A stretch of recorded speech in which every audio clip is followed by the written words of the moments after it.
लाखों रुपया दान कर देते हैं, है ना, तो वो भी खुश हो जाते हैं कि मेरा चेला आ गया, मेरे भक्त आ गए, है ना। कोई प्रोग्राम होता है तो बसें की बसें लेके भाग जाते हैं, है ना, उनकी प्रभावना करते हैं। तो एक गुरु से जुड़ना, क्योंकि ध्यान रखना, आचार्यों ने सम्यक दर्शन की बात जब कही तो सम्यक दर्शन के में भी दोष लग जाता है। तो बोले कब लग जाता है? तो बोले कि जब कोई व्यक्ति 24 कहीं पर बनी हुई हो, आदिनाथ से लेकर भगवान महावीर स्वामी तक 24 भगवान अलग अलग मंदिर में विराजमान हैं, और यदि किसी भक्त को उन 24 भगवानों में कोई एक भगवान श्रेष्ठ लगते हैं, ज्येष्ठ लगते हैं, और वो उनकी ज़्यादा पूजा पाठ करता है, तो आचार्यों ने कहा यहाँ भी चलमल अवगाढ़ दोष लग जाता है।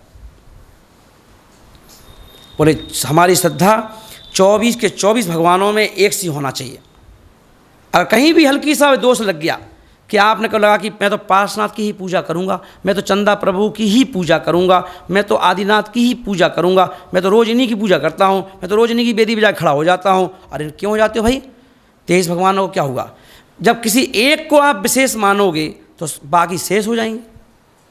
एक विशेष सारे शेष, और सारे शेष का मतलब क्या हुआ, है ना। कहीं पर ग्रुप में 10 लोग बैठे हों, किसी आप एक को बुलाओगे, तुम आओ, और उसको जाके ले जाके अलग से बात करोगे, तो शेष 9 लोग क्या बोलेंगे कि देखो भाई भैया वो तो खास है भाई महाराज के, है ना।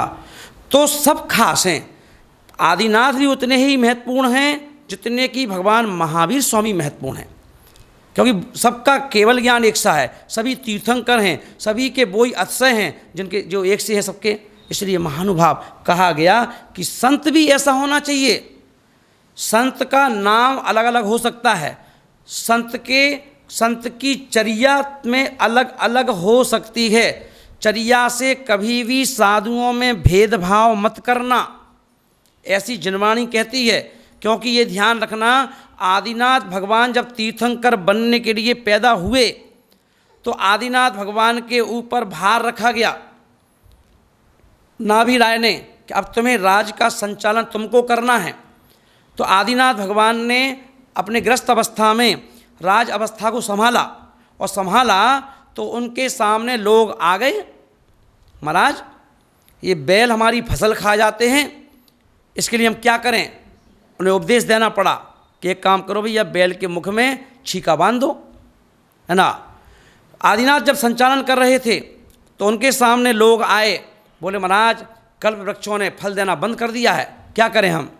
उन्होंने कहा मट्टी खोदो, किसानी करो, बीज डालो, फसल तैयार करो, फसल को काटो, बेचो, पैसा आएगा, उससे घर का परिवार का खर्चा चलाओ।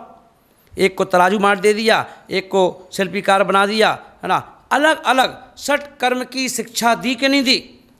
तो वही शिक्षा अजितनाथ ने क्यों नहीं दी, संभवनाथ ने क्यों नहीं दी, अभिनंदननाथ भगवान ने क्यों नहीं दी? बाकी लोग, कहा गया जनवाणी में, जब आप 24 ही पुराण पढ़ें तो उसमें कहा गया कि 24 तीर्थंकरों में से मात्र आदिनाथ भगवान और भगवान महावीर स्वामी को पब्लिक के बीच में बैठ करके उपदेश देना पड़ा। बाकी 22 तीर्थंकर बनी बनाई व्यवस्था में हुए और अपने आराम से समय निकाला और मोक्ष चले गए। अगर कर्म की शिक्षा देना पड़ी तो आदिनाथ भगवान को सटकर्म की शिक्षा देना पड़ी, और भगवान महावीर स्वामी को हिंसा पर अहिंसा कैसे विजय प्राप्त करना है ये शिक्षा देना पड़ी, क्योंकि उनके समय में हिंसा का तांडव नृत्य चल रहा था महावीर स्वामी के समय में। तो अब बताओ, कोई अगर अजितनाथ भगवान के सामने पैदा हुआ हो और वो क्या ये कहेगा कि आदिनाथ भगवान क्या भगवान है? बताओ, तराजू बांटते फिर रहे, बताओ शिल्पी की कला बेचते फिर रहे, बताओ कह रहे हैं कि मुंह में छीका बांधो, बताओ ना, वो कह रहे हैं कि ऐसा किसानी करो, ना बीज डालो, फसल तैयार करो, है ना। तो बताओ वो ऐसे क्या? नहीं, कहा गया तीर्थंकर सभी हैं, ऐसे ही गुरु सभी हैं, पर कौन गुरु को किस क्षेत्र में किस रूप में प्रभावना के लिए कुछ करना पड़ा, कर दिया, दोष नहीं लगा। तब भी महाराज हैं, आचार्य हैं, उपाध्याय हैं, साधु हैं। पर अपन देखें, जो पक्षपाती लोग हैं, अज्ञानता से भरे हुए हैं, ज्ञान नहीं हैं, स्वाध्याय नहीं हैं, वो व्यक्ति क्या करेंगे, अपने गुरु का पक्ष लेकर के दूसरे गुरु की हंसी कर देते हैं। तो आपने जीवन में गुरु तो बनाया पर दूसरे गुरुओं की हंसी कर दी, तो क्या आपको आपका गुरु भी संसार सागर में डोलने से बचा नहीं सकता? क्योंकि ये तो आज्ञा कहीं है ही नहीं। किसी को भी तीर्थंकरों ने आज्ञा नहीं दी कि किसी भी संत, आचार्य, उपाध्याय, साधु की आलोचना करो, निंदा करो, है ना, कुछ नहीं, ये आज्ञा दी नहीं। श्रावक से कहा गया तुम किसी भी गुरु के चेले रहो, तुम्हारा काम तो एक ही है, पिछी कमंडल देख करके नतमस्तक हो जाओ, हाथ जोड़ना, है ना। और अगर आपको कोई चीज़ अच्छी नहीं लग रही है तो उससे दूर हट जाना, उनसे दूर हो जाना, है ना, मगर उनकी निंदा नहीं करना, आलोचना नहीं करना। क्यों? क्योंकि एक की आलोचना करने का मतलब है संपूर्ण जिन दर्शन की आलोचना करना, संपूर्ण जिन लिंग पर उंगली उठाना, पूरे जिन दर्शन पर। एक मुनि महाराज का मतलब नहीं, सारे मुनि महाराजों को तुमने कटघरे में खड़ा कर दिया, है ना, ऐसे। इसलिए आचार्यों ने कहा कि नेक बनो, एक बनो, क्योंकि हम श्रावक बनना चाहते हैं, और क्योंकि जब श्रावक बन जाएंगे तभी तो हम मुनि बनेंगे। तो इसलिए जीवन में एक गुरु हो, पर गुरु कैसे हो? सूर्य की तरह हो, सूरज की तरह हो, सूरज की तरह उनका उपदेश होता हो ना, सूरज की तरह एक सबके ऊपर प्रकाश देने वाला हो। तो इस बात का सभी लोग ध्यान रखें। जिनके जीवन में गुरु नहीं उनका जीवन शुरू नहीं। बोलो महावीर भगवान की। साधु का हमारे जीवन में बहुत बड़ा उपकार है।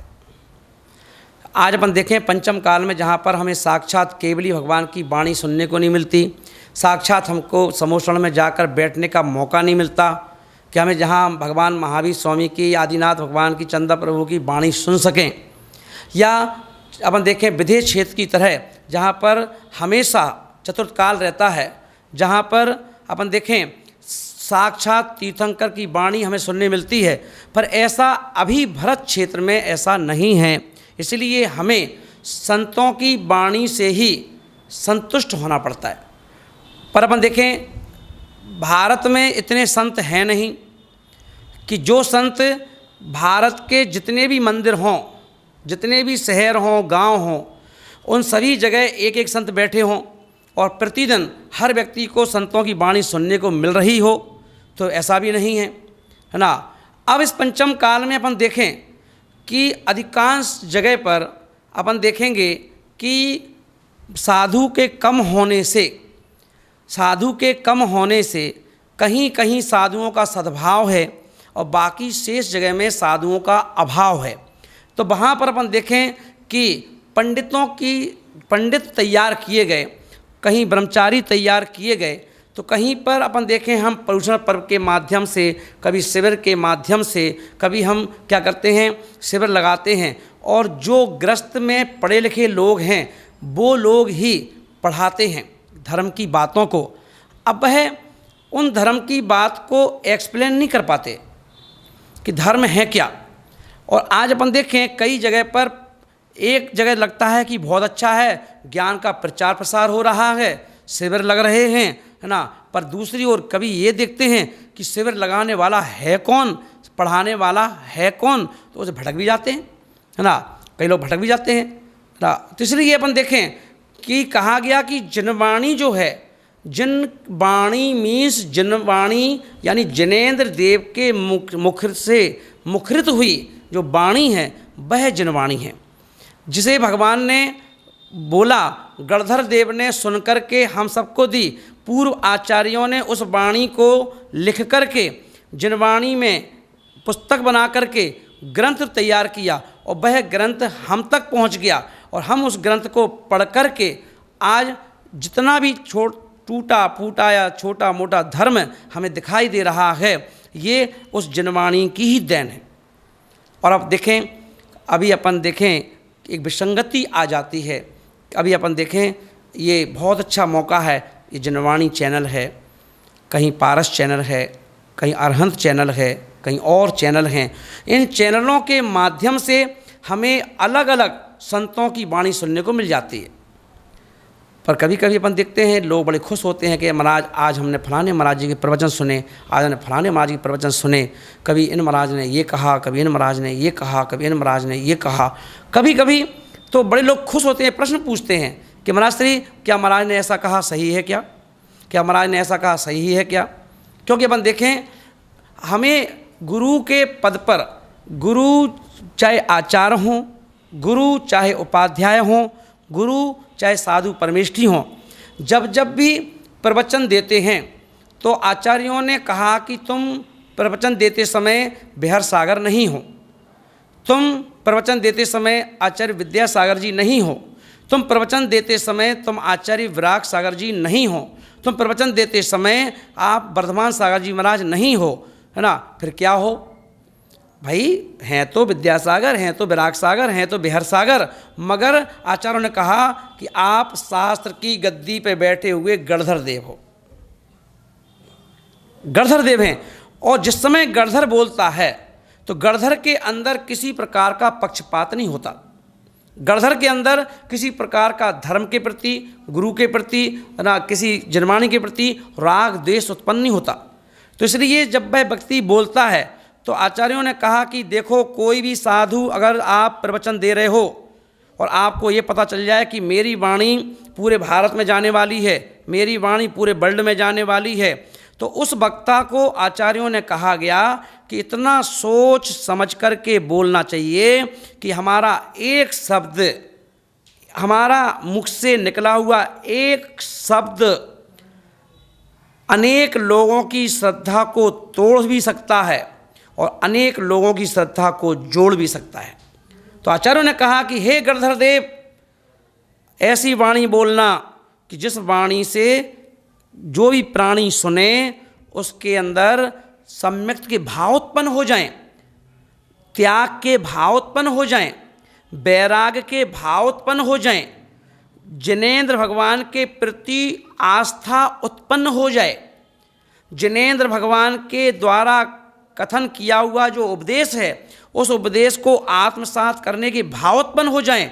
ऐसी वाणी, मिष्ट वाणी, हित मित प्रिय वाणी हमें गणधर की गद्दी पे बैठ कर के बोलना चाहिए। आचार्यों ने कहा तो आप गणधर देव हो, कहीं ऐसा ना हो कि आप ये सोचें कि मैं ही जिनेंद्र देव हूँ, मैं ही महावीर हूँ, तो गलत हो जाएगा, आपसे बहुत बड़ी गलती हो जाएगी। आप आस्था के साथ अनास्था के भी केंद्र बन जाएंगे, है ना। क्योंकि ये चैनल है, ये टीवी चैनल है, मीडिया है, इसके माध्यम से बात आग की तरह फैलेगी और में सुनने वाले जो श्रोता हैं वो उसमें पढ़े लिखे भी श्रावक हैं, जो एजुकेट हैं, उनमें बिना पढ़े लिखे लोग भी हैं, पक्षपाती लोग भी हैं, ना निश्चय न्याय को मानने वाले लोग भी हैं, व्यवहार न्याय को मानने वाले लोग भी हैं। सभी प्रकार के श्रोता आपकी वाणी को सुन रहे हैं। कौन व्यक्ति, हर व्यक्ति अपनी अपेक्षा से आपकी वाणी को सुन करके, है ना, उसको अच्छे रूप में भी स्वीकार कर सकता है और उसको बुरे रूप में भी स्वीकार कर सकता है ना। तो इसलिए कहा गया कि जिस समय कोई भी वक्ता, चाहे वो आचार्य हों, उपाध्याय हों, साधु हों, उनके मुख से निकलने वाली वाणी कैसी होना चाहिए?